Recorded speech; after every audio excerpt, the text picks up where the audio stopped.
dan baik. Ia akan tinggal di tanah gersang, di padang gurun, di padang asing yang tidak berpenduduk. Diberkatilah orang yang mengandalkan Tuhan, yang menaruh pengharapannya pada Tuhan. Ia seperti pohon yang ditanam di tepi air, yang merambatkan akar-akarnya ke tepi batang air, dan yang tidak mengalami datangnya panas terik. Ia seperti pohon yang daunnya tetap hijau, yang tidak khawatir dalam tahun kering, dan yang tidak berhenti menghasilkan buah. Demikianlah sabda Tuhan. Syukur kepada Allah.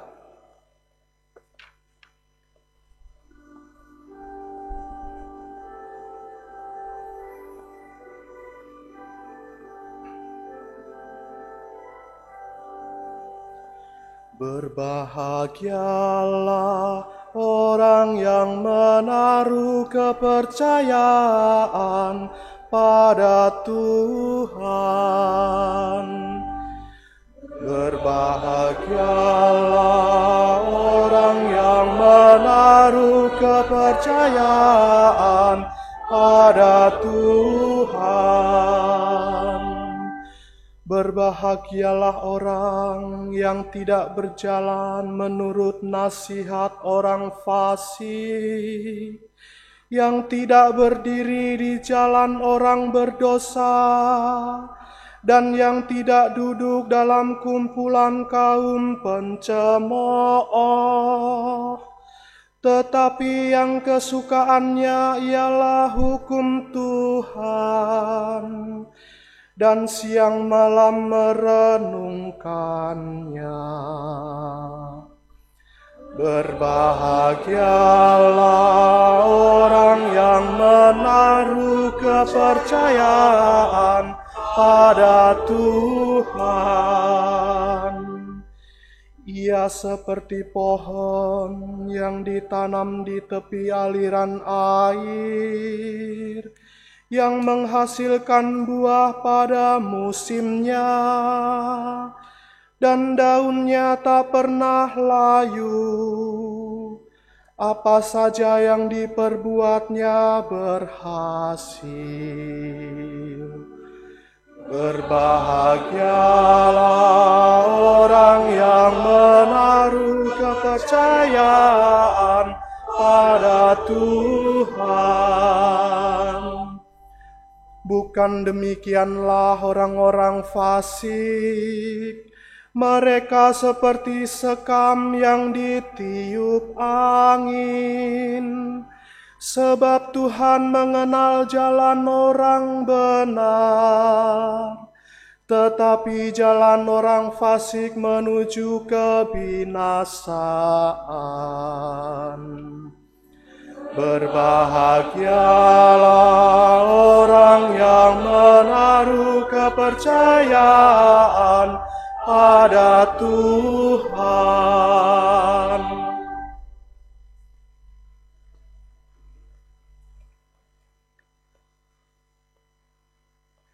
Bacaan dari surat pertama Rasul Paulus kepada jemaat di Korintus. Saudara-saudara, jika kami wartakan bahwa Kristus dibangkitkan dari antara orang mati, bagaimana mungkin ada di antara kamu yang mengatakan bahwa tidak ada kebangkitan orang mati? Sebab, andai kata benar bahwa orang mati tidak dibangkitkan, maka Kristus juga tidak dibangkitkan. Dan andai kata Kristus tidak dibangkitkan, maka sia-sialah kepercayaanmu, dan kamu masih hidup dalam dosamu. Dengan demikian, binasalah pula orang-orang yang meninggal dalam Kristus. Dan jikalau kita berharap kepada Kristus hanya dalam hidup ini, maka kita ini orang-orang yang paling malang dari semua manusia. Namun ternyata Kristus telah dibangkitkan dari antara orang mati sebagai yang sulung dari antara orang-orang yang telah meninggal dunia. Demikianlah sabda Tuhan. Syukur kepada Allah.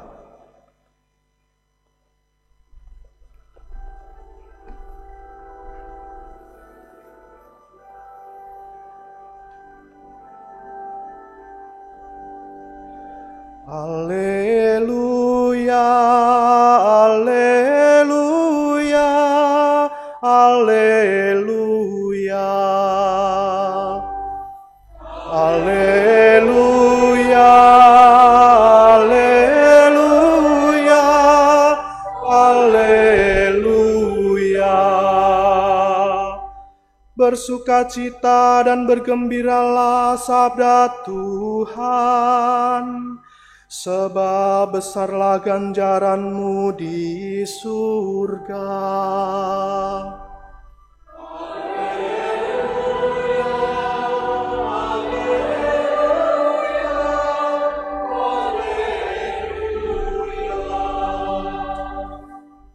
Tuhan bersamamu.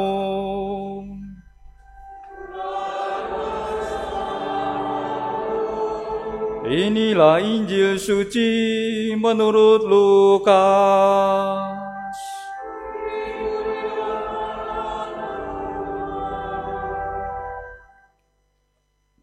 Sekali peristiwa, Yesus turun dari sebuah bukit bersama dengan ke-12 rasul dan berhenti pada suatu tempat yang datar. Di situ berkumpul sejumlah besar murid-muridnya dan banyak orang lain yang datang dari seluruh Yudea dan dari Yerusalem serta dari daerah pantai Tirus dan Sidon. Lalu Yesus memandang murid-muridnya dan berkata, "Berbahagialah hai kamu yang miskin, karena kamulah yang punya kerajaan Allah. Berbahagialah hai kamu yang sekarang ini lapar, karena kamu akan dipuaskan. Berbahagialah hai kamu yang sekarang ini menangis, karena kamu akan tertawa. Berbahagialah kamu jika kamu dibenci, dikucilkan, dan namamu dicela, serta ditolak demi Anak Manusia. Bersukacitalah pada waktu itu dan bergembiralah, sebab sesungguhnya upahmu besar di surga. Karena demikian pula nenek moyang mereka telah memperlakukan para nabi. Tapi celakalah kamu, hai kamu yang kaya, karena dalam kekayaanmu kamu telah memperoleh penghiburanmu. Celakalah kamu yang sekarang ini kenyang, karena kamu akan lapar. Celakalah kamu yang sekarang ini tertawa, karena kamu akan berduka cita dan menangis. Celakalah kamu jika semua orang memuji kamu, karena demikian pula nenek moyang mereka telah memperlakukan nabi-nabi palsu." Demikianlah sabda Tuhan.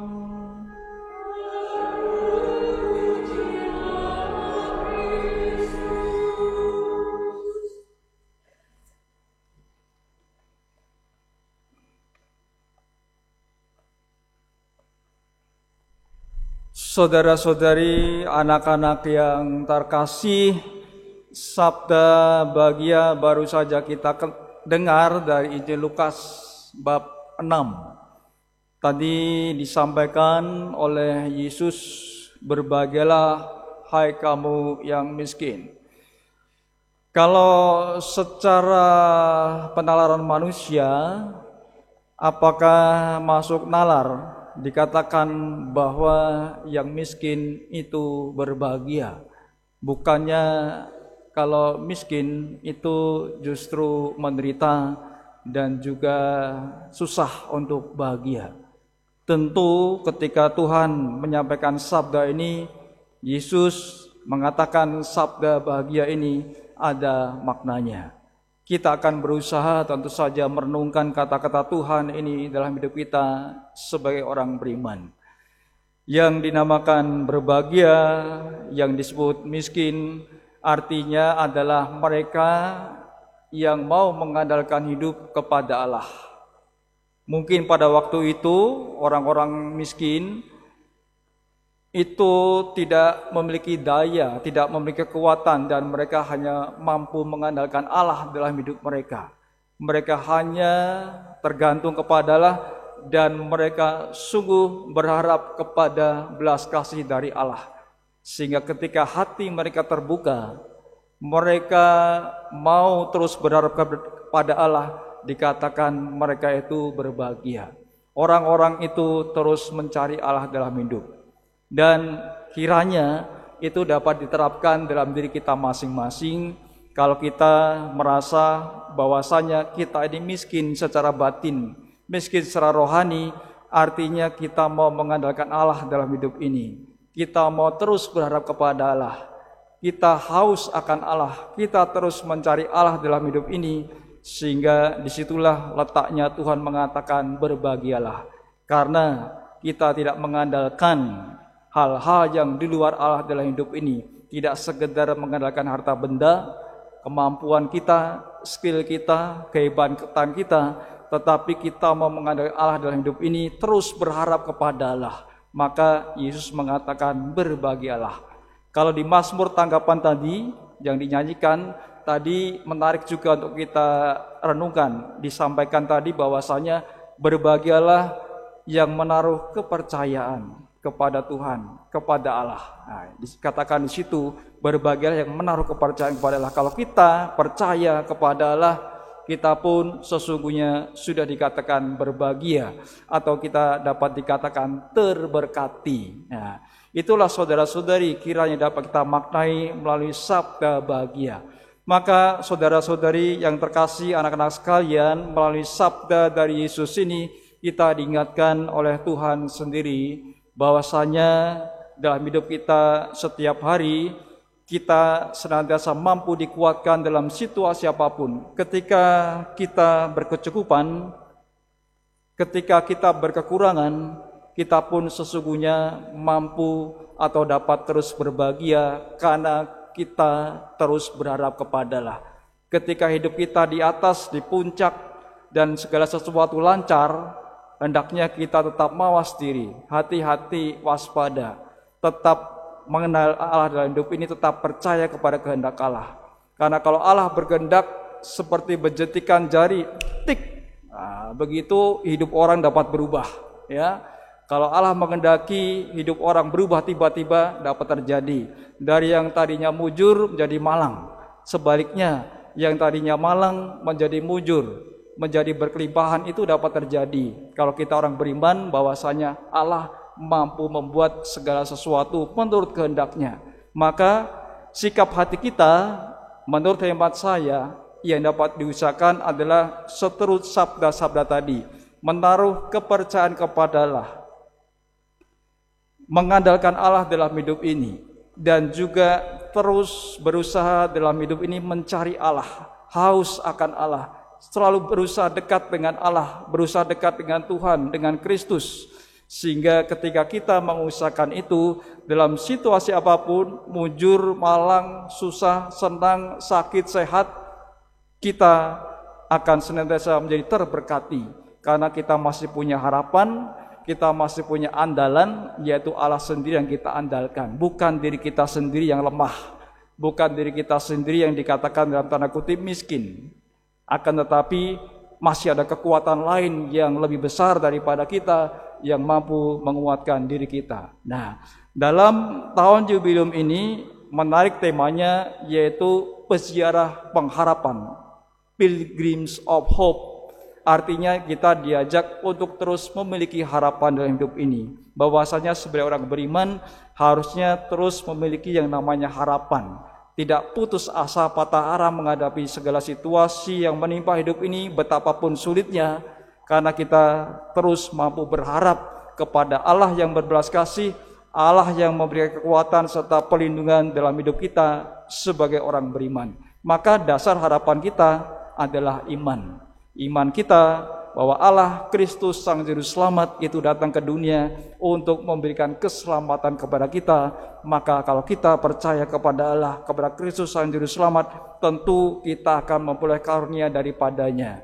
Maka harapan itu senantiasa ada dalam hati kita. Itu yang sekiranya patut kita ingat, patut kita camkan dalam hati, pikiran kita masing-masing. Sehingga tema tahun jubileum ini, Peziarah Pengharapan, tidak sekedar menjadi tema, tetapi itu juga menjadi sebuah semangat spirit yang memberikan kita kehidupan untuk terus menjalani segala pengalaman yang kita alami dalam hidup sehari-hari. Maka saudara-saudari, anak-anak terkasih, semoga melalui sabda bahagia ini kita termasuk orang-orang yang disebut berbahagia oleh Yesus Kristus.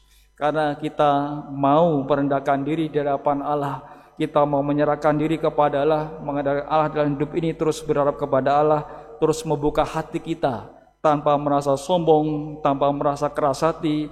Kita mau melunakkan hati kita. Kita bukan apa-apa di hadapan Tuhan. Kita hanya seperti sebutir debu pasir di laut yang begitu kecil di hadapan Tuhan, karena yang begitu besar, yang begitu maha kuasa, begitu agung adalah Allah itu sendiri. Maka sebagai umat yang mau beriman kepada Allah, patut apabila kita sungguh mau terus berharap kepada Allah, berdoa kepada Allah, selalu dekat dengan Allah, sehingga kita menjadi orang-orang yang dikatakan berbahagia yang memiliki kerajaan Allah. Bagaimana cara kita untuk selalu dekat dengan Allah? Caranya misalkan ya, kalau di tahun jubileum ini kita diarahkan untuk ziarah ke 9 gereja di 9 dekenat. Setiap dekenat itu satu gereja. Ketika kita berziarah, itu kesempatan kita untuk dekat dengan Tuhan. Masuk ke pintu suci Porta Santa, dari satu gereja ke gereja lain, berdoa dalam gereja, bersyukur Tuhan sudah memberikan karunia. Terus minta Tuhan memberikan karunia, dan juga senantiasa menyampaikan permohonan dalam doa-doa kita kepada Tuhan, sehingga moga-moga ziarah tahun ini menjadi upaya kita untuk selalu dekat dengan Allah, mengandalkan Allah dalam hidup kita, dan juga menempatkan Allah itu sebagai sumber harapan kita, Yesus sebagai pintu keselamatan dan juga sumber harapan kita. Kalau kita upayakan langkah-langkah itu, moga-moga kita termasuk orang yang berbahagia, orang yang terberkati, memiliki kerajaan Allah, karena terus berusaha haus akan Allah, berusaha mau terus dekat dengan Allah, dan terus punya harapan kepada Allah yang telah memilih kita untuk mengimaninya melalui baptisan yang kita terima sebagai orang-orang Katolik. Mari saudari-saudara, kita usahakan agar kita juga mampu merasakan sabda bahagia dalam hidup kita, senantiasa mampu berbahagia, terberkati, karena kita berusaha terus berharap kepada Allah, mengandalkan Allah dalam hidup ini, dan dekat dengan Allah dalam hidup kita sebagai orang beriman, sehingga senantiasa Tuhan memberikan karunia dalam hidup kita masing-masing. Kita hening sebentar meresapkan sabda Allah. Saudari-saudara, sekarang marilah kita meneguhkan iman dengan bersama-sama mendoakan syahadat para rasul. Aku percaya akan Allah, Bapa yang Maha Kuasa, Pencipta langit dan bumi, dan akan Yesus Kristus, Putranya yang tunggal Tuhan kita, yang dikandung dari Roh Kudus, dilahirkan oleh perawan Maria, yang menderita sengsara dalam pemerintahan Pontius Pilatus, disalibkan, wafat dan dimakamkan, yang turun ke tempat penantian, pada hari ketiga bangkit dari antara orang mati, yang naik ke surga, duduk di sebelah kanan Allah Bapa yang Maha Kuasa. Dari situ Ia akan datang mengadili orang yang hidup dan yang mati. Aku percaya akan Roh Kudus, Gereja Katolik yang kudus, persekutuan para kudus, pengampunan dosa, kebangkitan badan, kehidupan kekal. Amin.